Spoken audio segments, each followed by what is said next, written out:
Graça e paz, amados. Vamos a mais uma meditação aqui no nosso canal. Abra sua Bíblia comigo no livro de Mateus, capítulo de número 7, do versículo 22 ao versículo de número 23. Queridos, essa mensagem, ela acende dentro de nós um alerta, ou pelo menos deve acender, né? Ao lermos esta passagem, ao lermos essas palavras que Jesus ele menciona aqui neste texto, nós precisamos nos preocupar com isso. Porque essa mensagem, ela é uma mensagem que ela é dita diretamente para aqueles que se consideram salvos, não para aqueles que se consideram ímpios e perdidos. Mas essa mensagem é para todos aqueles que estavam, falando ali com Jesus, como ele disse, que nos últimos dias, muitos vão dizer Senhor, Senhor. E ele diz, muitos vão dizer Senhor, no teu nome anunciamos a mensagem de Deus. No teu nome expulsamos demônios. No teu nome fizemos muitos milagres. E no versículo 23, Jesus vai dizer para essas pessoas, eu não vos conheço, vós que praticais a iniquidade. Queridos, ao ler essa mensagem, nós precisamos acender dentro de nós um alerta. Porque Jesus, neste diálogo, ele não está falando com pessoas que se consideravam perdidas, mas com pessoas que se consideravam dignas do reino de Deus. A Bíblia nos diz, o apóstolo Paulo nos fala no livro de 1 Coríntios, capítulo de número 11, do versículo 28 ao versículo 31. Paulo, ele vai dizer ali com relação à ceia, Ele fala, examine-se o homem a si mesmo. E ele vai dizer para nós também nesse texto, que se nós examinássemos a nós mesmos, nós não seríamos julgados. Então nós precisamos compreender que nós precisamos nos preocupar com esta mensagem. A Bíblia nos diz, irmãos, no livro de Lucas, no capítulo de número 15, do versículo 9 ao versículo 10, a Bíblia diz que uma mulher, ela havia perdido uma moeda de prata, outra tradução diz dracma. E essa mulher, então, ela varre diligentemente a casa, ela acende uma lâmpada e ela varre a casa cuidadosamente para encontrar a moeda perdida. Queridos, esse texto tem tudo a ver com o que nós estamos lendo, com o que nós vimos aqui em Mateus 7, do 22 ao 23. Precisamos acender dentro de nós a lâmpada, que é a palavra de Deus.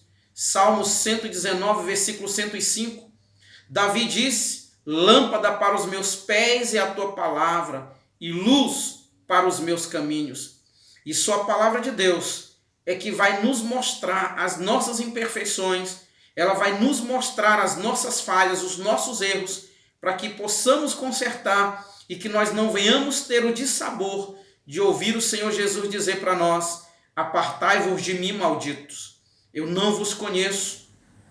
Lá em Mateus capítulo 25, versículo 41, versículo 40 em diante.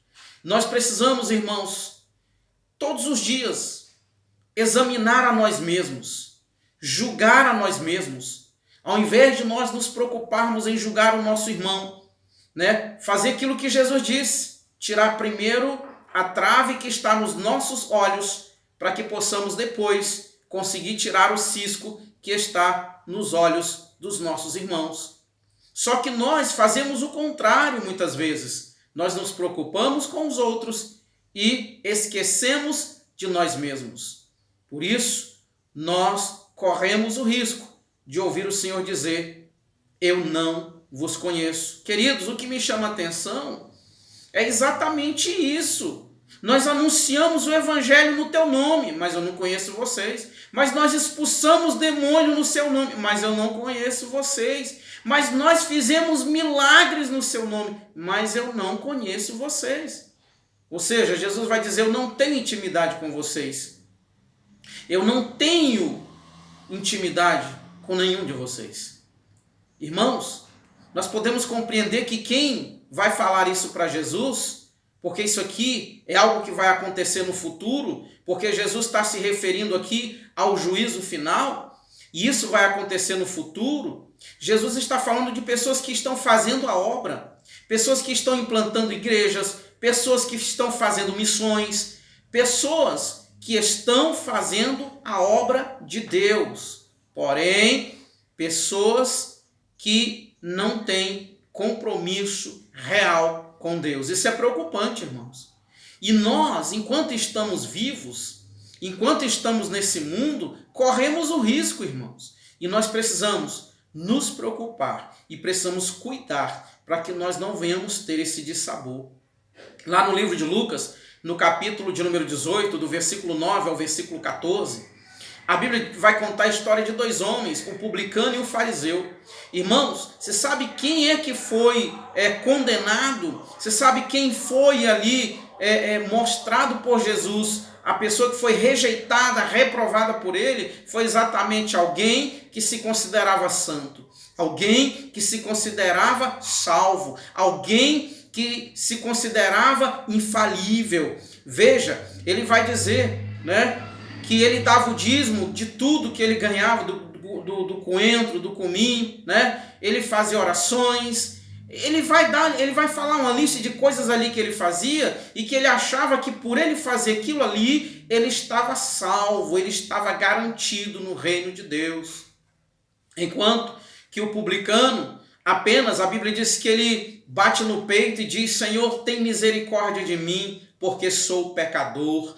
E a Bíblia diz que quem foi justificado foi exatamente aquele que reconheceu que era pecador e que precisava da misericórdia e da graça do Senhor Jesus. Não é? Então nós precisamos nos preocupar com isso, irmãos.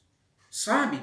Às vezes eu me levanto à noite pelas madrugadas e eu começo a imaginar, eu começo a pensar sobre esta mensagem. E eu digo: Senhor, me dá da tua misericórdia para que eu não tenha esse dissabor, para que eu não venha ouvir isso do Senhor. Irmãos, e nos últimos dias, nós precisamos vigiar muito mais. Se nós já vigiávamos, a nossa vigilância agora tem que ser redobrada, né? É como eu disse, o que é preocupante é que Jesus vai falar isso não para quem se considera ímpio, não para quem se considera perdido, não para quem se considera indigno do reino de Deus, mas para pessoas que se consideram dignos de entrarem nas bodas do Cordeiro. E isso é preocupante. Nós precisamos, irmãos, pedir ao Espírito Santo que nos examine, porque só podemos, irmãos, mudar se nós nos examinarmos à luz da palavra, se nós nos examinarmos à luz das Escrituras Sagradas. A Epístola de Tiago, capítulo 1, se não me engano, versículo 25, o apóstolo Tiago ele vai falar sobre a grandeza do Evangelho, né? E ele vai falar também no capítulo 1, não me lembro agora o versículo, mas ele vai falar sobre o Evangelho ser o nosso espelho. E o Evangelho é o espelho que mostra as nossas imperfeições. Só que muitas vezes nós olhamos para o espelho e nos esquecemos de olhar para dentro de nós, para as nossas vidas. Nós olhamos para o espelho e nós queremos ver o reflexo de outras pessoas. Nós queremos ver o reflexo do nosso irmão. Nós queremos ver os defeitos do nosso próximo, quando na verdade nós precisamos olhar e ver os nossos defeitos e, à luz da palavra, mudarmos para que nós não venhamos ter esse dissabor. Irmãos, vai ser muito triste. Quando você olha para Mateus capítulo 25, do versículo 1 ao versículo 13, as 10 virgens, as 5 imprudentes, elas se julgavam dignas do reino de Deus. Elas se julgavam dignas de entrarem na festa do noivo, mas elas não eram dignas, porque faltava algo para elas. Faltava a lâmpada, faltava a reserva, faltava o óleo na lamparina. E nós precisamos olhar para dentro de nós e nos perguntar a nós mesmos: será que falta algo em mim hoje?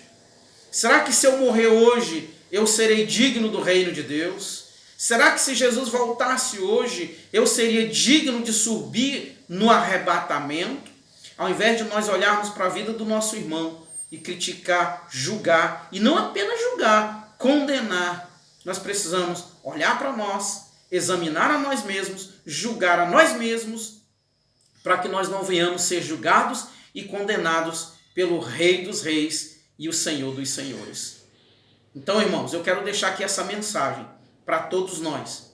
Olhemos para Lucas 18, do 9 ao 14, o exemplo dos dois homens, um que foi justificado e o outro que foi rejeitado. A Bíblia diz, irmãos, no livro de Mateus, que quando o espírito mau sai de uma pessoa, ele anda por lugares áridos, depois ele volta e encontra a casa varrida e adornada, ou seja, a casa limpa pelo Espírito Santo. Porém, aquela casa que foi limpa, muitas vezes, abandona os princípios do Evangelho, abandona os mandamentos do Senhor. E aí aquele demônio volta, entra naquela casa que estava varrida, que estava limpa, traz 7 piores do que ele, e o estado da pessoa se torna pior do que era antes. Então, vamos nos preocupar com isso, irmãos, para que nós não venhamos ouvir o Senhor dizer para nós: apartai-vos de mim, malditos, para o fogo eterno que está preparado para o diabo e os seus anjos. Pelo que eu entendo desse texto aqui, esse texto aqui é bem claro, é para pastores, missionários, evangelistas, pessoas que fazem a obra, irmãos. Nós que fazemos a obra, vamos nos preocupar. Você que não faz a obra, mas apenas congrega, se preocupe também. Vamos nos preocupar para que nós não tenhamos o desprazer de sermos lançados fora da presença de Deus. Para que nós não tenhamos o desprazer de ouvir o Senhor dizer: eu não te conheço. Mas, Senhor, eu te servi 40 anos, você não teve misericórdia do seu irmão. Mas, Senhor, eu anunciei a tua palavra, mas eu não conheço você. Você não praticou perdão. Mas, Senhor, não conheço você. Então, vamos vigiar e vamos pedir a misericórdia do Senhor, para que não ouçamos isso, para que não venhamos passar por isso. Amém, queridos? Que Deus em Cristo abençoe a cada um dos irmãos. Eu quero orar com você. Ore comigo, onde você estiver. E, por favor, não esqueça dessa mensagem. Eu poderia pregar muito mais aqui. Eu poderia passar 2 horas, explanando, falando sobre essa mensagem. Mas eu preferi fazer ela mais curta, para que nós possamos refletir com mais eficácia. Que possamos refletir com mais cuidado, minuciosamente. Amém? Ore comigo. Querido e eterno Deus, Pai querido, em nome do Senhor Jesus, Pai, muito obrigado por essa mensagem, obrigado, Senhor, por esse momento especial, obrigado pelo privilégio que o Senhor nos concede, Pai, de estarmos ministrando, Senhor, esta mensagem a todos os irmãos que vão estar assistindo através deste canal. Pai querido, dai-nos a tua misericórdia, a mim e a todos os meus irmãos, para que nós não venhamos passar por esse momento desagradável de ouvir o Senhor dizer que não nos conhece, de ouvir o Senhor nos condenando, de ouvir o Senhor nos lançando fora da tua presença. Pai, nos ajuda a vencer o mundo, nos ajuda a vencer o pecado, nos ajuda, Senhor, para que possamos estar entrando no teu reino, estar com o Senhor por toda a eternidade, porque essa é a nossa esperança, esse é o nosso desejo, esse é o nosso maior sonho. Pai querido, nós te glorificamos e nós te exaltamos em nome do Senhor Jesus. Queridos, que o Senhor Jesus seja glorificado e exaltado para todos sempre. Amém e amém. Que Deus te abençoe.